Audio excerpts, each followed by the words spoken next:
കേരളത്തിന്റെ മുഖ്യമന്ത്രി പദത്തെച്ചൊല്ലിയുള്ള കോൺഗ്രസിലെ തർക്കം പുതിയ തലത്തിലേക്ക്. ഹൈക്കമാൻഡ് ചർച്ചകൾ നീണ്ടുപോകുന്നതിനിടെ ആലപ്പുഴ ലോക്സഭാ മണ്ഡലത്തില് ഉപതിരഞ്ഞെടുപ്പ് വന്നാല് ബിജെപിയുടെ ശോഭാ സുരേന്ദ്രന് വിജയിക്കുമെന്ന ഗൌരവകരമായ നിരീക്ഷണം മുസ്ലിം ലീഗ് മുന്നോട്ടുവച്ചു.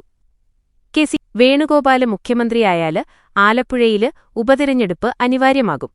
ഈ സാഹചര്യം ബിജെപിക്ക് അനുകൂലമാകുമെന്നാണ് ലീഗിന്റെ മുന്നറിയിപ്പ്. മല്ലികാർജുന് ഖർഗെയുടെ വസതിയില് നടന്ന 3 മണിക്കൂര് നീണ്ട മാരത്തണ് ചർച്ചകൾക്കൊടുവില് പന്ത് സോണിയാഗാന്ധിയുടെ കോടതിയിലെത്തി. കേരളത്തിലെ ഗ്രൂപ്പ് പോരിലും തെരുവിലെ പ്രകടനങ്ങളിലും രാഹുൽ ഗാന്ധി കടുത്ത അതൃപ്തി രേഖപ്പെടുത്തി. ആർക്കും മുഖ്യമന്ത്രിയാകാമെന്ന അവസ്ഥയാണ് കേരളത്തില് രാഹുൽ നിരീക്ഷിച്ചിട്ടുണ്ട്. കേരളത്തിലെ സ്ഥിതിവിശേഷങ്ങള് സോണിയാഗാന്ധി അറിയിക്കുമെന്നും അന്തിമ തീരുമാനം അവര് കൈക്കൊള്ളുമെന്നും രാഹുൽ വ്യക്തമാക്കി.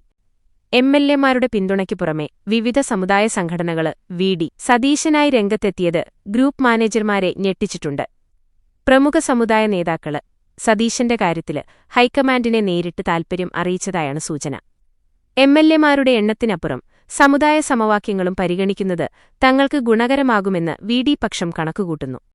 21 ലക്ഷത്തോളം സന്തുഷ്ടരായ ഉപഭോക്താക്കളും 2 ലക്ഷത്തോളം തിമിര ശസ്ത്രക്രിയകളും പൂർത്തിയാക്കിയ മലബാറിലെ ഏക കണ്ണാശുപത്രി Al Salama eye hospital, hospital road, Perinthalmanna. മുഖ്യമന്ത്രി പ്രഖ്യാപനമുണ്ടാകാതെ ഡൽഹി വിടേണ്ടതില്ലെന്നാണ് രമേശ് ചെന്നിത്തലയുടെ തീരുമാനം. മുന്ന് നിശ്ചയിച്ച യാത്രകള് റദ്ദാക്കി അദ്ദേഹം ഡൽഹിയില് തുടരുകയാണ്. തഴയപ്പെടില്ലെന്ന ഉറച്ച പ്രതീക്ഷയിലാണ് ആർ.സി. ഗ്രൂപ്പ്. അതേസമയം ഹൈക്കമാൻഡിന്റെ അന്തിമ ലിസ്റ്റില് തന്റെ പേരുണ്ടാകുമെന്ന് കെ.സി. വേണുഗോപാലും വിശ്വസിക്കുന്നു. എന്നാല് ആലപ്പുഴയിലെ ഉപതിരഞ്ഞെടുപ്പ് ഭീതി കെ.സിക്ക് തിരിച്ചടിയായേക്കാം.